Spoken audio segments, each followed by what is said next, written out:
They say the Emperor protects, but they never tell you what he protects you from. I learned that lesson on my third deployment, when the sky turned the color of infected wounds and the ground beneath our boots started screaming.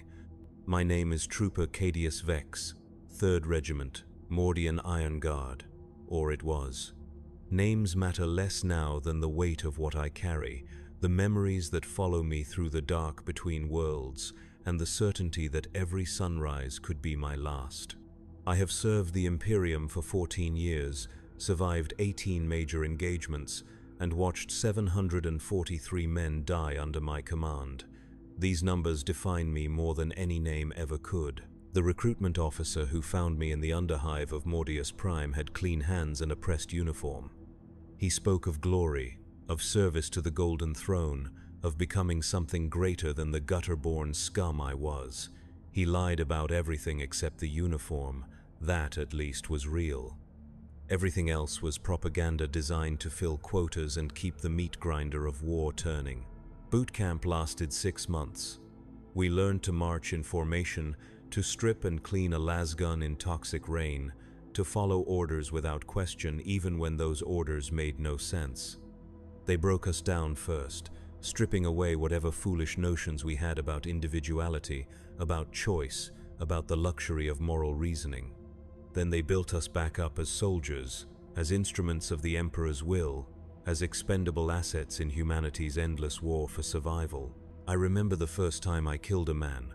Not an orc, not a heretic, not some alien abomination. A man, imperial citizen, born under the same stars I was, raised on the same lies about duty and honor. He wore the uniform of the Severan Dominate, but underneath the rebel colors, he bled red like any of us. I put 3 last rounds in his chest and watched the light fade from his eyes, and all I could think was how young he looked, how frightened. That was on Heathguard, during the pacification campaign. We called it pacification because calling it what it really was would have been too honest. It was slaughter. Systematic, efficient, necessary slaughter of imperial citizens who had the audacity to believe they could govern themselves. The Departamento Munitorum classified it as a training exercise. Real bullets, real casualties, but training nonetheless. We were learning how to kill our own species before they sent us to kill the alien ones. The irony was not lost on me even then. We spent our days executing men and women whose only crime was wanting freedom from the crushing weight of imperial bureaucracy, and our evenings listening to commissars lecture us about the sacred duty of protecting humanity from its enemies. The cognitive dissonance should have driven me mad. Instead, it taught me the first and most important lesson of military service. Truth is whatever your commanding officer says it is. Heathguard smelled like burning promethium and rotting corpses. The rebels had sabotaged the atmospheric processes before we made planetfall, so the air was thick with industrial toxins and the sweet stench of decay. We wore rebreathers when we could, but supplies were limited and replacements were rare. Most of us learned to breathe through our mouths and ignore the way the poisoned air made our lungs burn. Adaptation was survival. Complaints were weakness. I served under Colonel Marcus Vrain, a man who measured success in body counts and operational efficiency. He had been fighting rebels and heretics for 30 years, and the war had carved away everything soft in him, leaving only sharp edges and cold pragmatism. He never raised his voice, never showed anger or frustration, never displayed any emotion that might suggest he remembered what it felt like to be human. We feared him more than we feared the enemy. The enemy, at least, wanted to kill us quickly. Colonel Vrain believed in discipline through exhaustion, in breaking men down until all they had left was their training and their fear of disappointing him. We marched 20 kilometers a day in full kit, slept 4 hours out of every 24, and ate field rations that tasted like recycled cardboard and synthetic protein. Those who complained were given extra duties. Those who complained twice were flogged. Those who complained a third time disappeared. I learned not to complain. The weapon they issued me was a Mark IV infantry lasgun, serial number 7745 Delta Mordius. I memorized that number along with its weight fully charged, The sound it made when the power pack was running low, the way the barrel heated up after sustained fire. That lasgun became more familiar to me than my own face. I could field strip it blindfolded, recalibrate the focusing lens in complete darkness, and clear a jam while under heavy fire. It was the tool that kept me alive, and like any tool, it required constant maintenance and absolute respect. But tools break. Men break faster. On Heathguard, we lost 30% of our strength in the first month. Not to enemy action, but to accidents, equipment failures, and what the medical officers diplomatically called stress-related incidents.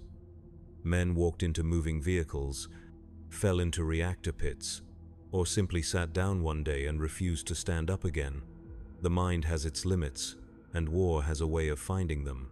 I watched Trooper Kellyan, a farm boy from the agri-world of Thessia, slowly lose his ability to distinguish between friend and foe.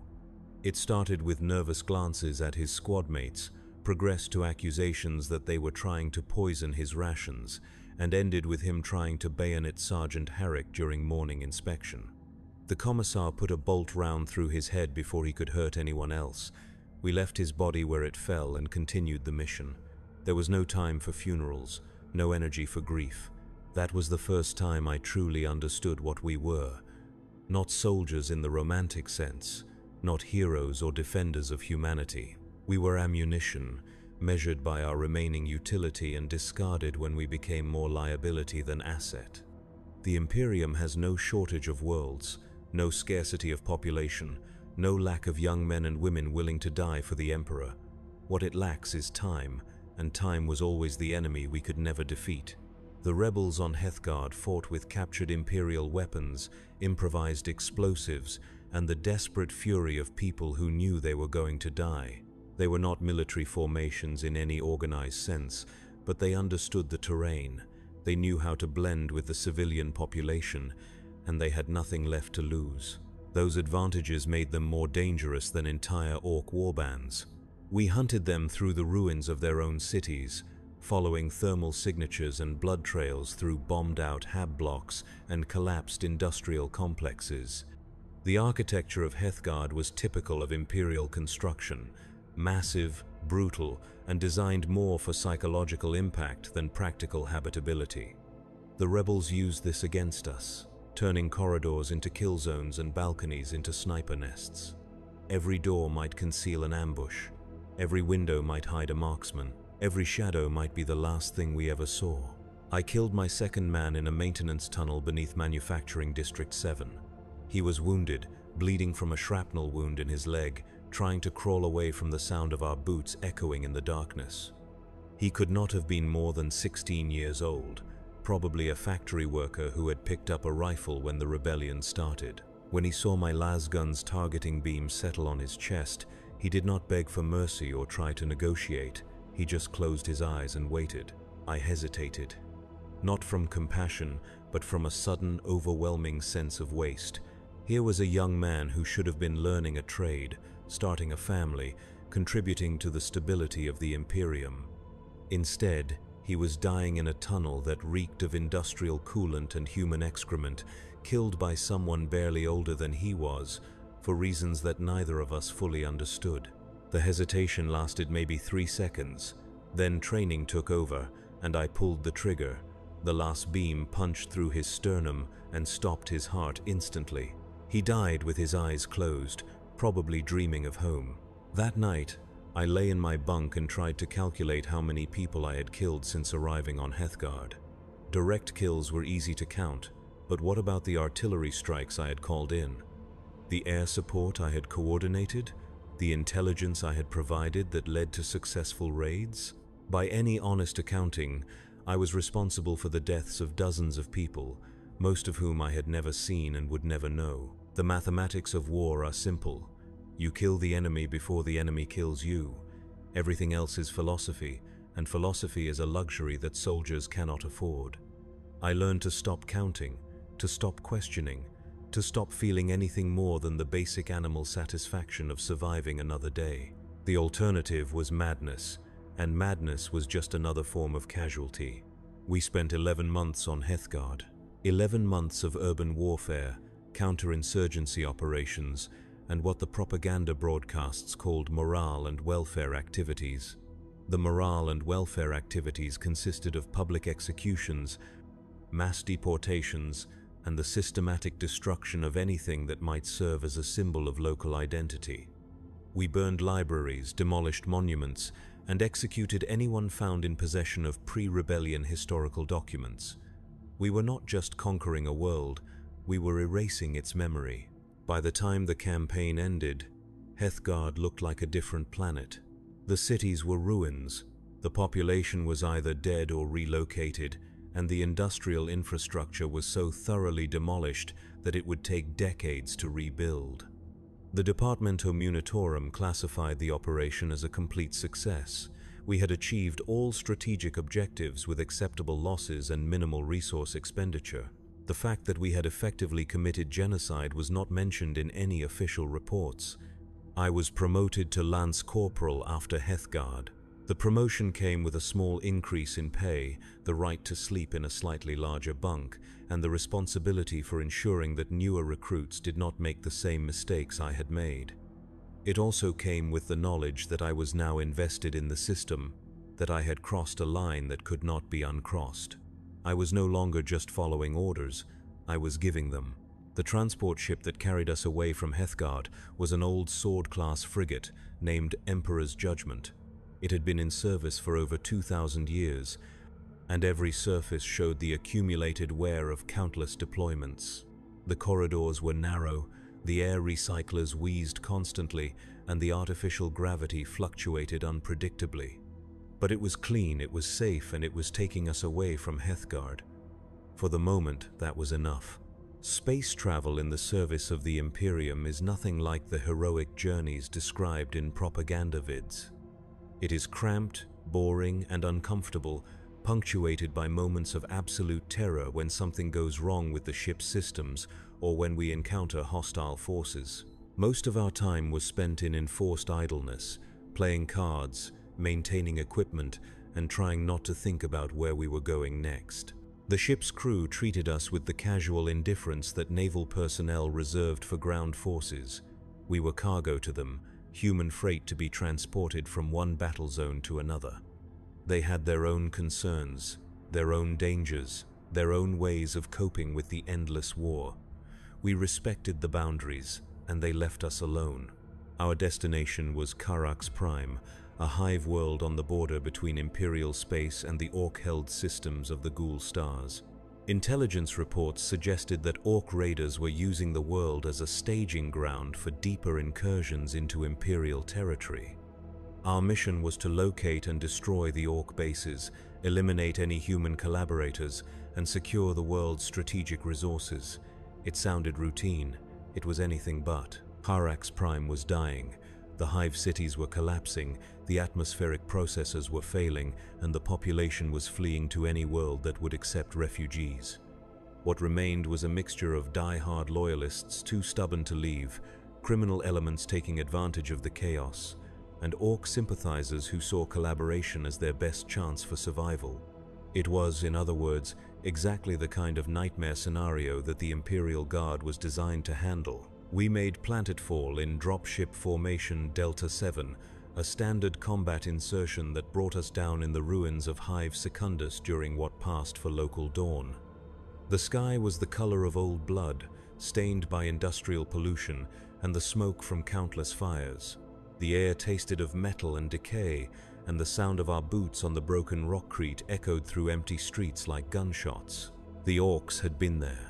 Their crude glyphs were painted on every intact wall, their ramshackle vehicles littered the main thoroughfares, and the bodies of their victims hung from improvised gibbets throughout the lower districts. But the Orcs themselves were gone, moved on to some other target, leaving behind only the evidence of their presence and the human scavengers who fed on the wreckage. We established a forward operating base in what had once been a Departamento Munitorum supply depot. The building was intact, defensible, and close enough to the old Imperial Command Center to serve as a good observation post. More importantly, it had working water recyclers and a partially functional power grid. Luxury accommodations by Guard standards. The first week on Carax Prime passed quietly. We ran patrols through the dead sectors, established contact with surviving loyalist groups, and began the slow process of mapping the world's remaining infrastructure. Intelligence was scarce, communications were intermittent, and every piece of information we gathered suggested that the situation was worse than anyone had realized. The orcs had not simply raided Carax Prime, they had infected it. Their spores were everywhere, growing in the dark corners of abandoned buildings, sprouting in the ruins of collapsed hab blocks, spreading through the water supplies and air recycling systems. Given time, those spores would mature into full-grown orcs, creating an enemy that could never be completely eliminated. Every Imperial world touched by the greenskins carried this hidden threat, this biological time bomb that could explode into violence at any moment. We started finding the collaborators during our second week planetside.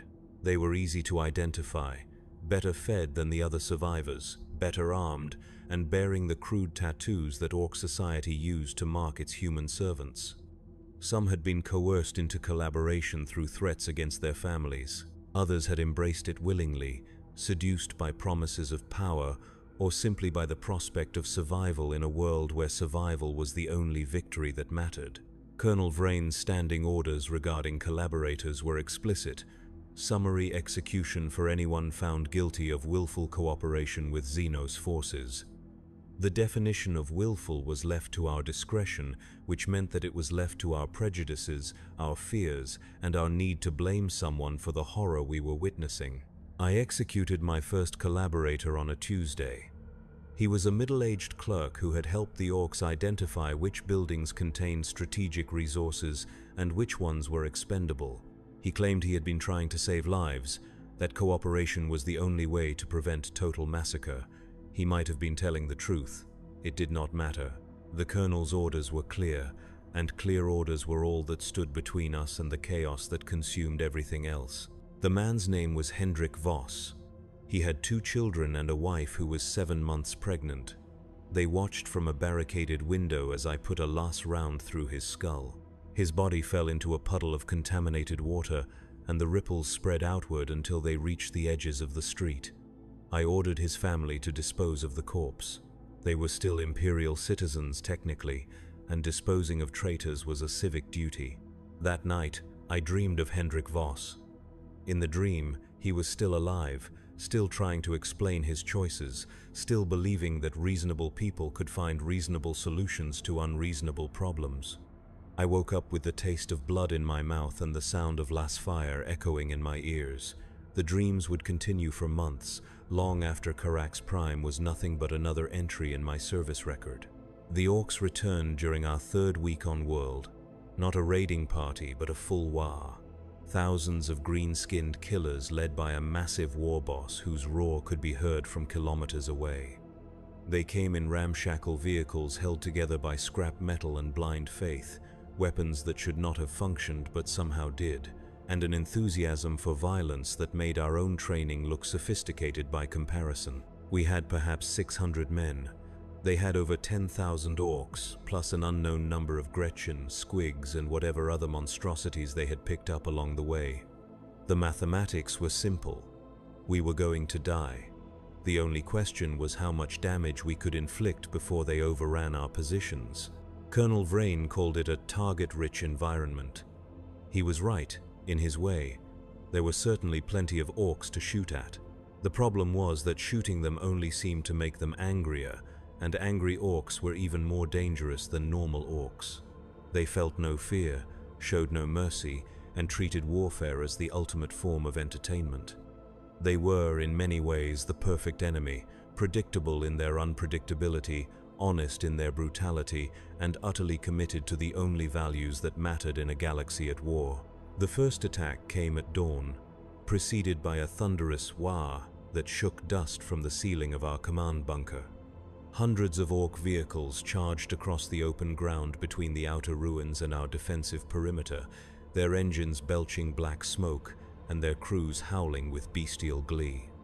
They drove straight into our kill zones, apparently oblivious to the concentrated last fire and heavy weapons that tore through their ranks. It did not matter. For every Orc vehicle we destroyed, 2 more took its place. For every Orc we killed, 3 more appeared.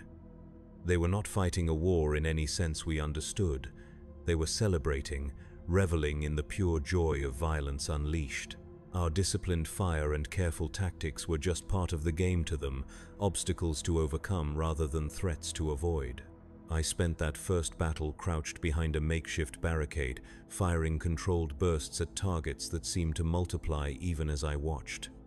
My lasgun grew hot in my hands, the power pack indicator dropping from green to amber to red as I poured fire into the green tide. When the pack ran dry, I slammed in a replacement and kept firing. When that one ran dry, I reached for another and found my ammunition pouch empty. Sergeant Harrick tossed me a spare pack without taking his eyes off the advancing Orcs. His face was set in the expression of grim concentration that I had learned to associate with veteran non-commissioned officers, not afraid, exactly, but fully aware of how bad the situation was and determined to sell their lives as dearly as possible. He had been fighting Orcs for 15 years, and he knew what we were up against. The first wave broke against our defenses like water against stone, leaving hundreds of Orc corpses scattered across the killing ground. But water, given enough time and pressure, eventually wears away even the hardest stone. The second wave came an hour later, then the third, then the fourth. Each attack was smaller than the last, but our ammunition was running low and our casualties were mounting.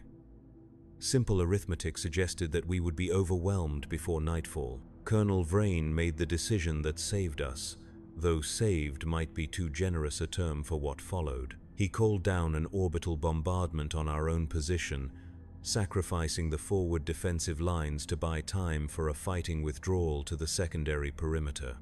The bombardment killed most of the attacking Orcs, along with roughly half of our remaining men. It was, by any objective measure, a brilliant tactical decision. It was also mass murder of Imperial soldiers by Imperial command. I was in the command bunker when the bombardment began, so I survived the initial impact. The men in the forward trenches were not so lucky. They were vaporized instantly, along with their Orc attackers, by macro cannon shells fired from orbit. One moment they were fighting for their lives, the next moment they were superheated plasma dispersing into the atmosphere. Clean, quick, efficient, the Emperor's mercy, as some called it. We fell back to the secondary perimeter under cover of the orbital fire, carrying our wounded and abandoning everything that was not essential to immediate survival. The Orcs were regrouping for another assault, but the bombardment had bought us precious time to consolidate our defenses and redistribute our remaining ammunition. It had also taught them to respect Imperial firepower, though whether that would make them more cautious or more determined remained to be seen. The second battle began that evening, as the sun set behind clouds of smoke and toxic vapor. This time the Orcs came more carefully, using the rubble and crater holes left by the bombardment as cover, advancing in short rushes rather than the headlong charges they had favored earlier. They were learning, adapting to our tactics the same way we were adapting to theirs. In a galaxy at war, even the most primitive species had to evolve or die. We held the secondary perimeter for 3 days. 3 days of constant fighting, brief snatches of sleep between assaults, and the gradual realization that we were not going to survive. Our ammunition was almost gone, our heavy weapons were running out of power, and the Orcs showed no signs of losing interest in the game. They were having too much fun to stop now. On the 4th day, help arrived in the form of a Space Marine strike force from the Iron Hands chapter. 3 Thunderhawk gunships descended from orbit like avenging angels, their weapons systems carving paths of destruction through the Orc ranks. Space Marines deployed from the gunship's assault ramps, their bolt rounds punching through Orc armor as if it were made of paper. Within an hour, the entire WAG was either dead or retreating back into the wastelands. We had lost 430 men. The Space Marines had lost none. They extracted us from Karak's Prime without ceremony, transferring us to a Navy transport that would take us to our next assignment.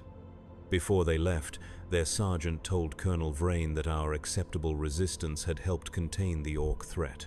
high praise from the Adeptus Astartes, it did not make the dead any less dead.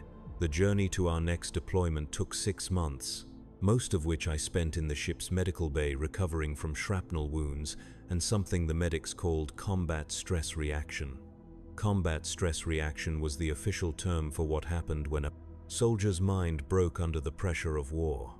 The symptoms included nightmares, uncontrollable tremors, and the tendency to see enemies in every shadow. The treatment consisted of drugs, enforced rest, and stern lectures about duty and courage from officers who had never experienced real combat. I dreamed every night during those 6 months, dreams of Hethgard's poisoned air, of Karak's Prime's burning sky, of all the people I had killed and all the friends I had watched die. The dreams were always the same, faces without names, names without faces, and the constant sound of Las fire echoing in the distance. I would wake up sweating, reaching for a weapon that was not there, calling out warnings to comrades who were already dead. The medical officer, a tired-looking woman with prematurely gray hair, told me that the dreams would fade with time. She was wrong. 14 years later, I still dream of Hethgard and Karak's Prime. I still wake up reaching for my rifle. The only difference is that I have learned to suffer in silence, to keep the screaming on the inside where it belongs. Our next assignment was Talon, a desert world famous for its armored regiments and its endless campaigns against orc raiders, chaos cultists, and occasionally each other. We were attached to the 12th Talon Desert Raiders as replacement personnel, filling gaps in their ranks left by casualties from previous deployments. It was a privilege, we were told. The Talon regiments were legendary for their skill, their courage, and their ability to win battles despite impossible odds. The reality was somewhat different. The 12th Talon was a broken unit, its ranks filled with shell-shocked veterans, green recruits, and men who had been deemed unsuitable for service with more prestigious formations. They had been fighting continuously for 3 years, rotating between different combat zones without ever returning to their homeworld. They were tired, bitter, and held together only by the iron discipline of their officers and the shared understanding that desertion meant death.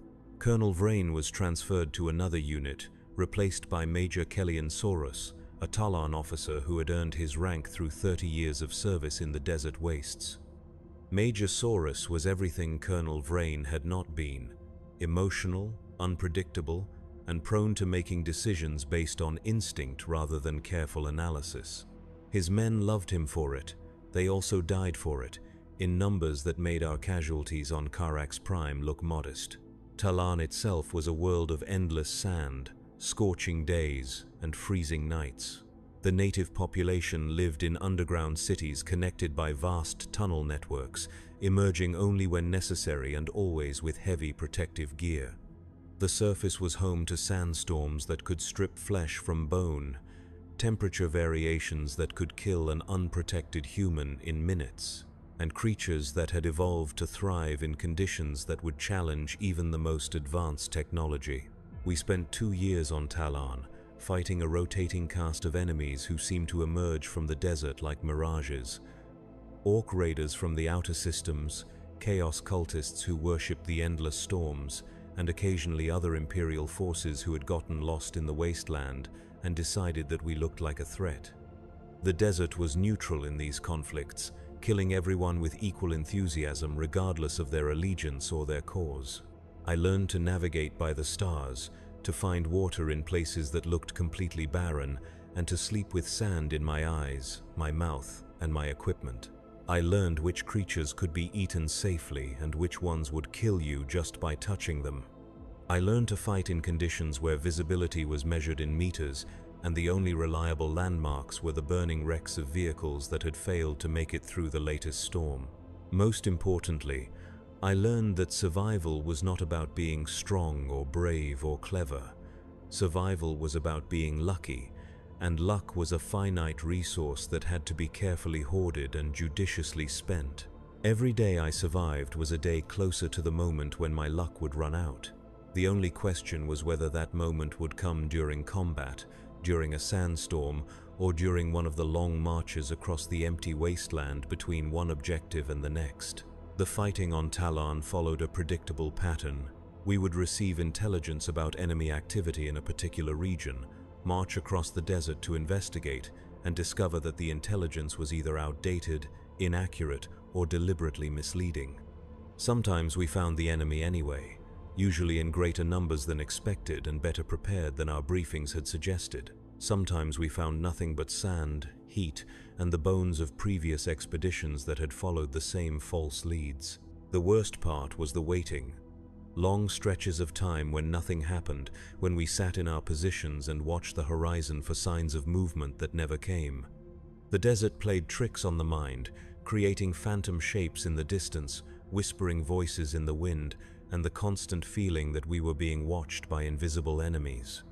Men who had survived pitched battles against overwhelming odds would crack under the pressure of sitting in the sand for days at a time, staring at nothing. I was promoted to corporal during our second year on Talon, following the death of Sergeant Harrick in a skirmish with Chaos cultists. The promotion came with additional responsibilities, a modest increase in pay, and the privilege of watching younger soldiers make the same mistakes I had made on Heathguard and Carax Prime. It also came with the knowledge that I was now officially invested in the system, responsible not just for my own survival but for the survival of others. Leading men in combat is different from fighting as a common soldier. As a soldier, you only have to worry about following orders and staying alive. As a leader, you have to worry about giving orders that will keep other people alive, making decisions that will affect their families, their futures, and their chances of seeing another sunrise. Every choice becomes a moral calculation. Every mistake becomes someone else's tragedy. I lost my first man 3 weeks after my promotion. Trooper Marcus Kane, 19 years old, from an agri-world whose name I never learned. He was killed by a sniper during a routine patrol, shot through the head while examining what looked like an abandoned supply cache. The cache was a trap. The sniper was long gone by the time we located his position, and Trooper Kane was dead before his body hit the sand. Clean, quick, efficient. Just another casualty in humanity's endless war. I wrote a letter to Kane's parents, as regulations required. I told them that their son had died serving the Emperor, that his sacrifice would not be forgotten, that he had faced death with courage and dignity. All of it was true, in its way. All of it was also completely meaningless. Their son was dead because I had sent him to examine a suspicious object instead of calling for explosive ordnance disposal. My decision, my responsibility, my guilt to carry for the rest of my life. The letters became routine after that. I wrote them for Trooper Vex, killed by an orc slugger round during a night ambush. For Trooper Morrison, who died when his breathing apparatus failed during a sandstorm. For Trooper Kellyan, shot by a Chaos cultist who detonated a grenade belt rather than be captured. For dozens of others whose names I have forgotten but whose faces still haunt my dreams. Each letter followed the same template: died serving the Emperor, sacrifice not forgotten, courage and dignity in the face of death. The words lost all meaning through repetition, became just another administrative duty to be completed between combat missions. But the families needed to hear them, needed to believe that their loved ones had died for something meaningful, and lying to grieving parents was just another part of a soldier's job.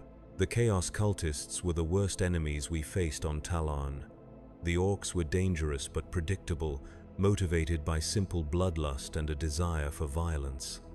The cultists were human, which meant they could think, plan, and anticipate our tactics. They were also completely insane, driven by religious fervor to commit acts that defied both reason and basic human decency. Fighting them was like fighting a nightmare given form. They used the desert against us, poisoning water sources, setting traps in seemingly safe locations, and spreading disease through abandoned settlements. They turned captured Imperial personnel into living bombs, mind-wiped slaves who would detonate explosive devices when they encountered friendly forces. They sacrificed entire communities to summon daemons, creatures from the warp that existed only to spread pain and terror. I saw my first daemon during our 18th month on Talon. We were investigating reports of cultist activity in an abandoned mining settlement, following up on intelligence that proved to be entirely accurate for once. The cultists were there, along with something else, something that should not have existed in any universe governed by rational physical laws. It looked like a man, if men were 3 meters tall and made of shadow and malice. It moved through our defensive positions like smoke, ignoring last fire and explosive rounds as if they were gentle breezes. When it touched a man, that man would scream once and then collapse, his life force drained away in seconds.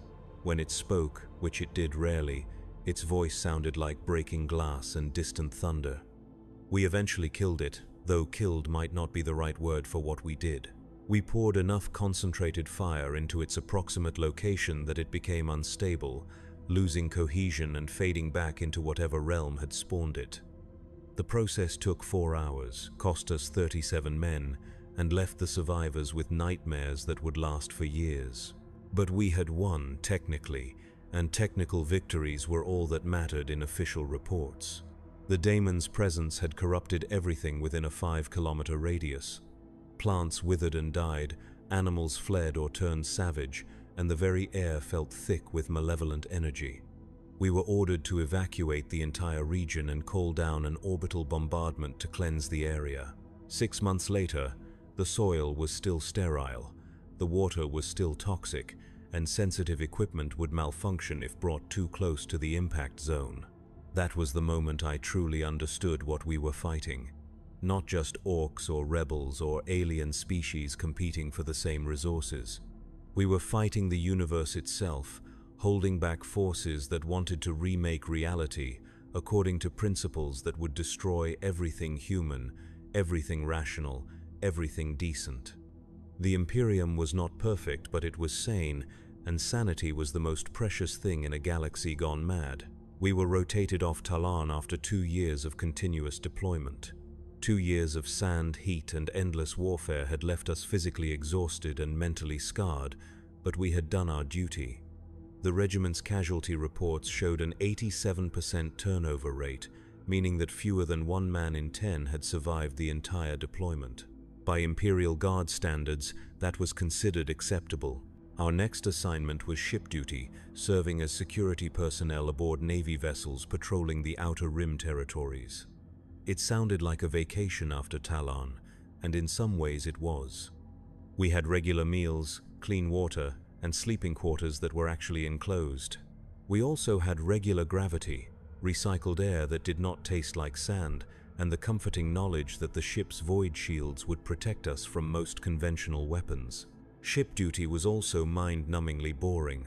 We spent months at a time traveling between star systems, our only responsibilities being guard duty, weapons maintenance, and the occasional boarding action when we encountered suspicious vessels. Most of our time was spent in enforced idleness, reading old books, playing cards, and trying not to think about what would happen when we reached our destination. The Imperial Navy operated on different principles than the Guard. Navy personnel were professionals, trained for specific technical roles and expected to serve for decades rather than the few years that most guardsmen survived. They looked down on us as temporary passengers, necessary for certain types of operations but not really part of the ship's crew. The feeling was mutual. They fought their battles from a distance, using technology and tactics that we barely understood. We preferred our enemies close enough to see their faces. I served aboard 3 different ships during my tour of naval duty: the Righteous Fury, a grand cruiser that patrolled the shipping lanes between major hive worlds; the Emperor's Wrath, a battle cruiser that hunted pirates in the Outer Rim systems; and the Divine Providence, a massive battleship that served as flagship for Battlefleet Obscurus. Each ship had its own culture, its own traditions, and its own way of dealing with the endless boredom of space travel. The most memorable action during my naval service occurred aboard the Emperor's Wrath, when we intercepted a Chaos Raider that had been preying on Imperial merchant vessels.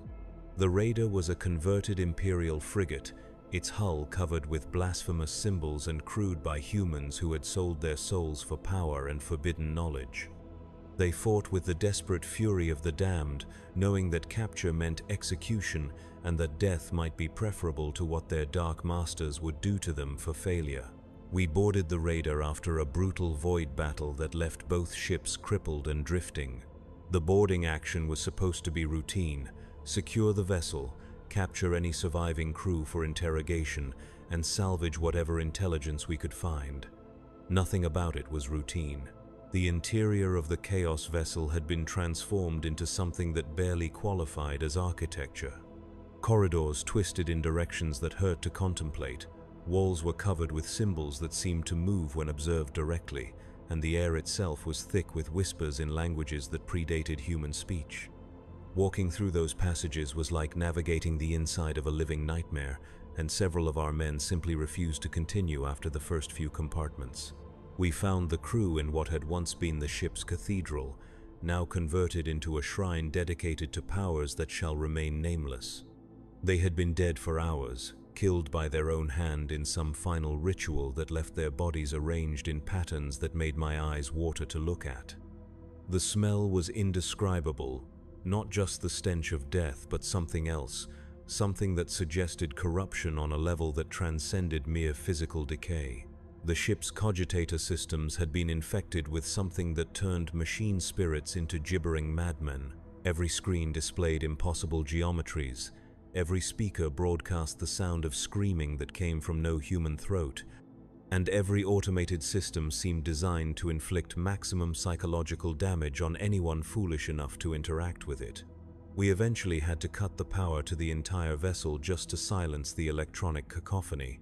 What we found in the captain's quarters changed my understanding of what the enemy truly was. Maps showing Imperial shipping routes, patrol schedules, and defensive positions. Communication logs detailing contacts with other Chaos vessels, coordination of attacks, and intelligence gathered from sources within the Imperium itself. Most disturbing of all, personnel files on Imperial Guard units, complete with tactical assessments, psychological profiles, and recommendations for how best to break their morale. They had been studying us, learning our methods, our weaknesses, our fears. The Chaos forces were not mindless destroyers driven only by bloodlust and madness. They were organized, methodical, and utterly committed to the complete annihilation of everything we held sacred. They understood us better than we understood ourselves, and they were using that knowledge to systematically dismantle the Imperium from within. I spent 6 hours aboard that vessel, searching through compartments that defied geometry and examining artifacts that should never have been created. 6 hours that felt like 6 years, surrounded by evidence of humanity's capacity for corruption and the galaxy's infinite appetite for suffering. By the time we withdrew to our own ship, I understood why the Imperium's official policy toward Chaos was immediate and total destruction. Some knowledge was too dangerous to preserve, some enemies too corrupting to capture alive. The Emperor's wrath destroyed the raider with melter torpedoes fired at point-blank range. The explosion was visible for light minutes in every direction, a brief star that consumed both the vessel and everything aboard it. The captain logged it as a successful interdiction operation. The official records made no mention of what we had found, what we had learned, or why half the boarding party requested transfers to different units within a week of our return to port. My naval service ended when the Divine Providence was reassigned to the Gothic sector, and my regiment was transferred to ground operations in the Segmentum Solar. I had served aboard Imperial warships for 18 months, participated in 7 boarding actions, and survived 3 major void battles. The experience had taught me that the galaxy was larger and more dangerous than I had ever imagined, that humanity's enemies came in forms that challenged both reason and sanity. It had also taught me that the war we were fighting could not be won in any conventional sense. Victory was not conquest or the elimination of our enemies. Victory was simply continuing to exist, maintaining the thin line between civilization and chaos for another day, another year, another generation. We were not heroes in any romantic sense. We were antibodies in the galaxy's immune system, fighting an infection that could never be completely cured. Our next assignment brought us back to ground operations on Mordia itself, the industrial world where I had been recruited nearly a decade earlier. The planet had changed in my absence, transformed from a relatively prosperous manufacturing center into a fortress world preparing for siege. Orbital defense platforms crowded the sky, underground bunkers extended kilometers into the planet's core, and every citizen between the ages of 16 and 60 had been conscripted into the planetary defense forces. The threat was Orc invasion, a massive war, led by a war boss called Scarjaw the Despoiler. Intelligence estimates suggested that over 2 million orcs were massing in nearby systems, along with their usual collection of Gretchen, squigs, and ramshackle war machines. The invasion was expected within 6 months, and preparations were proceeding with the grim efficiency that characterized Imperial military planning. I was assigned to the 15th Mordian Shock Troops, an elite formation tasked with defending the primary Hive city's industrial district. The irony was not lost on me. I had left Mordia as a recruited civilian and returned as a veteran soldier, only to find myself defending the very factories where I had once worked as a child laborer. The wheel of fate, it seemed, had a cruel sense of humor. The preparations for siege warfare were comprehensive and depressing. Food rationing was implemented to extend supplies for an indefinite period. Civilian populations were relocated to underground shelters that had been stocked with weapons, ammunition, and instructions for urban guerrilla warfare. Industrial facilities were rigged with demolition charges to deny them to the enemy. Every street corner was fortified, every building was turned into a potential strongpoint, and every citizen was given basic military training. The children were the hardest part. I watched 10-year-old boys learning to field strip las guns, 12-year-old girls practicing grenade-throwing techniques, and teenagers barely old enough to shave being taught how to construct improvised explosive devices. They approached their training with the same enthusiasm that children on more peaceful worlds might show for games or sports. War was all they knew, all they had ever known, and they accepted it as the natural order of things. I found myself assigned to training duties, passing on hard-won knowledge to recruits who might live long enough to use it. Teaching young soldiers how to dig proper foxholes, how to maintain their equipment under combat conditions, how to recognize the signs of enemy infiltration. Most importantly, teaching them how to die well, how to sell their lives for maximum tactical advantage when survival was no longer possible. The lessons were practical rather than inspirational. How to distinguish between different types of incoming fire by sound, which wounds could be treated in the field, and which ones required immediate evacuation. How to continue fighting with broken bones, internal bleeding, and the kind of injuries that would cripple a civilian. How to make peace with death without surrendering the will to live. The recruits were eager, enthusiastic, and doomed.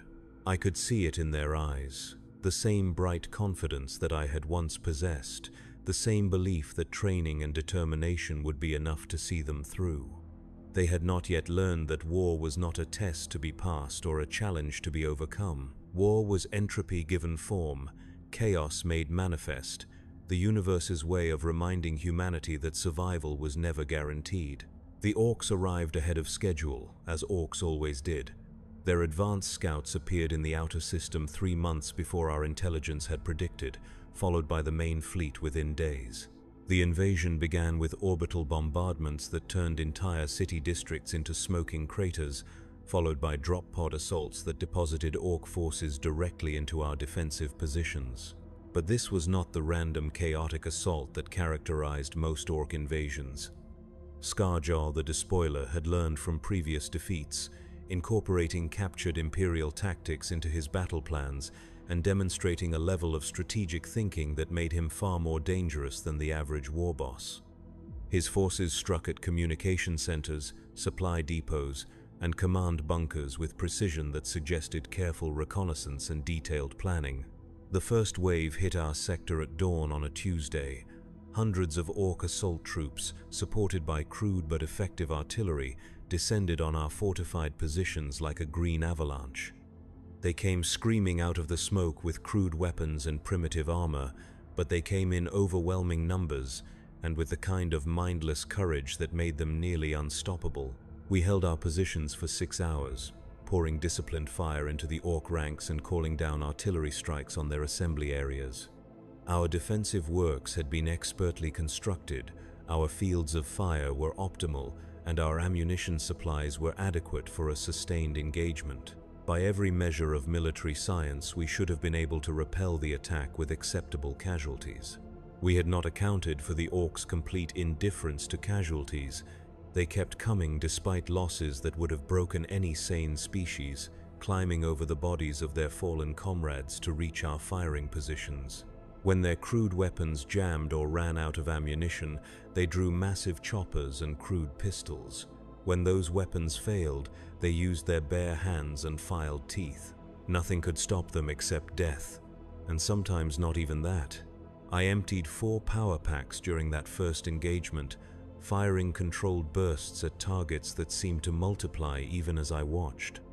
My lasgun grew so hot that the barrel began to warp, forcing me to switch to my sidearm when the primary weapon became unusable. The orcs kept coming, stepping through withering fire as if it were gentle rain, their crude features twisted into expressions of savage joy.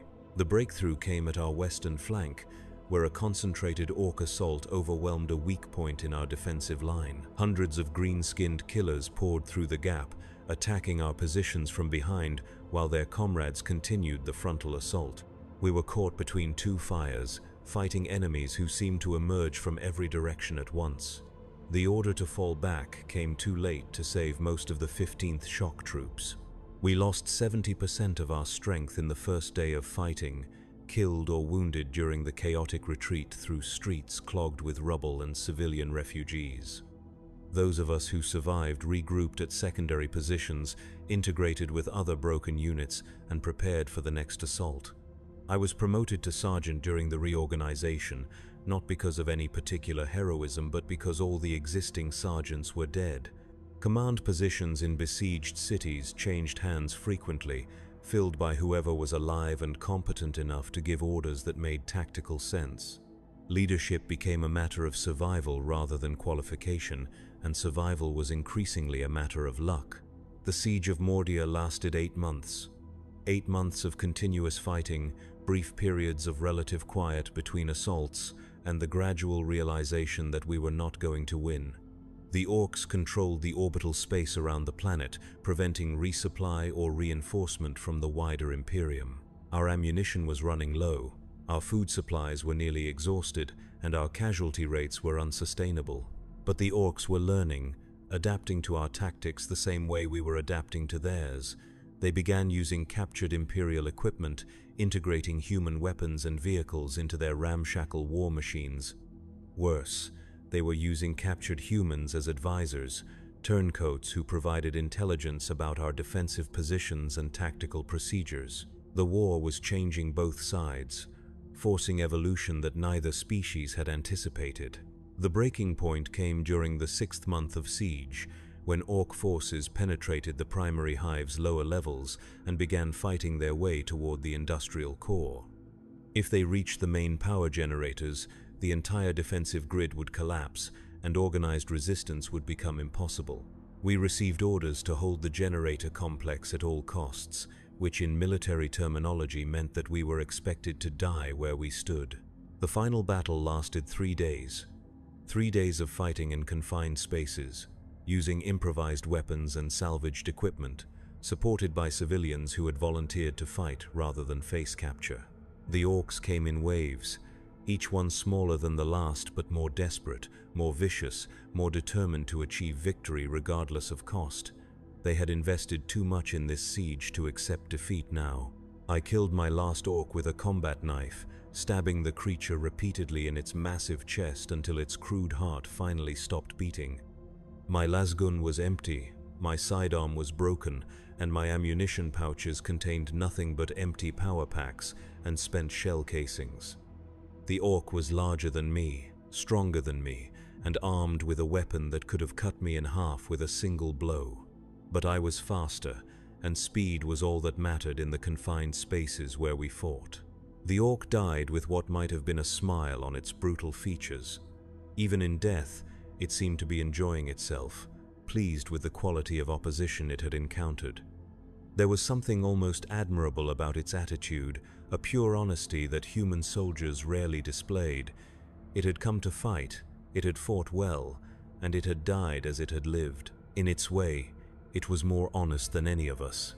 Relief came on the morning of the fourth day, when Space Marine strike forces from the Imperial Fists chapter made planetfall and began systematically eliminating Orc positions. Their arrival turned the tide of battle in a matter of hours, forcing the surviving Orcs to retreat or face annihilation by enemies they could not hope to defeat. Within a week, organized Orc resistance had collapsed, and the siege was officially declared over. We had lost 92% of our strength during the siege. Out of nearly 50,000 defenders who had been present when the Orcs first arrived, fewer than 4,000 survived to see liberation. The city itself was ruins, its industrial capacity destroyed, its civilian population reduced to a fraction of pre-war levels. By any objective measure, it was a catastrophic defeat disguised as a strategic victory. I was awarded the Medallion Crimson for exceptional valor under extreme circumstances, a decoration that came with a small pension increase and the right to wear a piece of colored metal on my dress uniform. The citation praised my unwavering dedication to duty and inspirational leadership during the darkest hours of the siege. It made no mention of the men who had died under my command, the civilians I had been unable to protect, or the nightmares that would haunt my sleep for years afterward. The survivors of the siege were transferred to different units, scattered across the galaxy to fill gaps in formations that had suffered their own catastrophic losses. I was assigned to the 23rd Cadian Shock Troops, an elite formation with a reputation for discipline, professionalism, and an unusually high survival rate. It was considered a reward for distinguished service, though I had learned to be suspicious of anything the military classified as a reward. Cadia was the fortress world that guarded the Eye of Terror, humanity's eternal vigil against the forces of chaos. The entire planet was a military base, its population consisting entirely of soldiers, support personnel, and the families that served both. Every citizen was a soldier from birth, trained to fight before they could properly walk, indoctrinated with tactical knowledge and strategic thinking as thoroughly as other worlds taught basic literacy. The Cadians were professional soldiers in a way that few other regiments could claim. They fought with disciplined precision rather than desperate courage, using careful tactics rather than raw determination to achieve their objectives. They were also survivors, veterans of countless campaigns who had learned to balance aggression with caution, courage with common sense. They accepted me as a fellow professional, someone who had earned his rank through competence rather than political connections. My new commander was Colonel Jarek Kane, a Cadian officer who had been fighting Chaos forces for over 20 years. He was a thin, intense man with prematurely gray hair and eyes that seemed to see everything. His soldiers respected him not because of his rank, but because of his ability to bring them through impossible situations with minimal casualties. In a profession where survival was the ultimate measure of success, that made him nearly legendary. Colonel Kane believed in thorough preparation, detailed intelligence, and the kind of flexible tactics that allowed for rapid adaptation to changing circumstances. He also believed in taking care of his men, ensuring they were properly equipped, adequately rested, and clearly briefed on their objectives. It was a refreshing change from commanders who treated soldiers as expendable resources rather than valuable assets. Our first mission together was a reconnaissance operation in the Agrippina sector, investigating reports of unusual chaos activity near the Thraxian Nebula. Intelligence suggested that heretic forces were using the nebula as a base for raids against Imperial shipping lanes, but the details were vague and the source was questionable. It was exactly the kind of mission that usually ended with entire companies disappearing without explanation. The journey to the Thraxian Nebula took 2 months aboard the transport vessel Stalwart Defender, a converted merchant ship that had been equipped with basic military accommodations. The conditions were cramped but adequate, and the crew was competent enough to keep us alive during the passage through the warp. More importantly, They had enough experience with military passengers to leave us alone, allowing us to focus on mission preparation and equipment maintenance. Colonel Kane used the journey to conduct intensive training exercises, refining our tactical procedures and ensuring that every man knew his role in the various contingencies we might face. The exercises were realistic, demanding, and educational. They also served to weld the various elements of the regiment into a cohesive fighting force, something that was essential given the mixed backgrounds of our personnel. The Thraxian Nebula was a region of space where normal physical laws seemed to operate under different principles. Gravity fluctuated unpredictably, electromagnetic radiation followed impossible trajectories, and the boundary between real space and the warp was thinner than anywhere else in the sector. Ships had been known to disappear while traveling through the nebula, only to reappear years later with their crews aged decades or driven mad by experiences that could not be described in human language. We made planetfall on Thrax Prime, a world that had been abandoned by the Imperium nearly a century earlier when the local star began exhibiting signs of instability. The planet's surface was a wasteland of crystallized atmosphere and frozen oceans, lit by the sickly light of a sun that was slowly dying. The only signs of life were the chaos forces that had established bases in the ruins of the old imperial cities, feeding off the dark energies that permeated the entire system. The reconnaissance mission was supposed to last 6 weeks. We would establish a covert observation post, gather intelligence on enemy strength and intentions, and withdraw before our presence could be detected. Simple, routine, and exactly the kind of operation that experienced soldiers could execute without significant casualties. Everything that could go wrong went wrong within the first week. The Chaos Forces were not raiders or cultists operating without central coordination. They were a disciplined military formation led by a Chaos Space Marine warband, equipped with stolen Imperial technology and supported by human auxiliary forces that had been corrupted by decades of exposure to warp energies. They knew we were coming, had prepared defenses specifically designed to counter our tactics, and were using the nebula's unusual properties to mask their true strength. We walked into an ambush 3 days after making planetfall. The enemy had used the frozen terrain to conceal prepared positions, allowing them to engage us from multiple directions simultaneously while remaining invisible to our reconnaissance equipment. We lost half the advance guard in the first volley, killed by weapons that fired ammunition infused with warp energy, projectiles that ignored conventional armor, and inflicted wounds that would not heal properly. The fighting retreat that followed tested every skill I had learned during 14 years of military service. We were outnumbered, outgunned, and operating in terrain that favored the defenders. Our only advantage was superior training and the kind of disciplined fire control that came from years of fighting impossible odds. We used that advantage to break contact, withdraw to a defensible position, and call for extraction. The extraction never came. The transport ship that was supposed to retrieve us had vanished during a routine patrol, along with its escort vessels and the entire task force that had brought us to the system. We were stranded on a dying world, surrounded by enemies who wanted to capture us alive for reasons that were probably worse than death, cut off from any possibility of reinforcement or resupply. Colonel Kane made the decision that saved us, though salvation is probably too generous a term for what followed. He ordered a fighting advance toward the planet's primary spaceport, gambling that we could capture an enemy vessel and escape the system before our luck ran out completely. It was a desperate plan with minimal chances of success, but desperation was all we had left. The march to the spaceport took 10 days, 10 days of continuous skirmishing with enemy forces that seemed to anticipate our every move. They harassed us constantly but never committed to a decisive engagement, content to wear us down through attrition while we struggled toward an objective that might not even be reachable. It was psychological warfare at its most sophisticated, designed to break our will long before it broke our bodies. We reached the spaceport with fewer than 200 men, roughly half our original strength. The facility was defended, but not as heavily as intelligence reports had suggested. The enemy had concentrated their forces elsewhere, apparently confident that we would never make it this far. Their confidence was understandable but ultimately misplaced. Desperation makes men capable of things that would be impossible under normal circumstances. The final assault lasted 6 hours. 6 hours of close-quarters fighting in confined spaces, using tactics that bordered on suicidal but somehow achieved their objectives.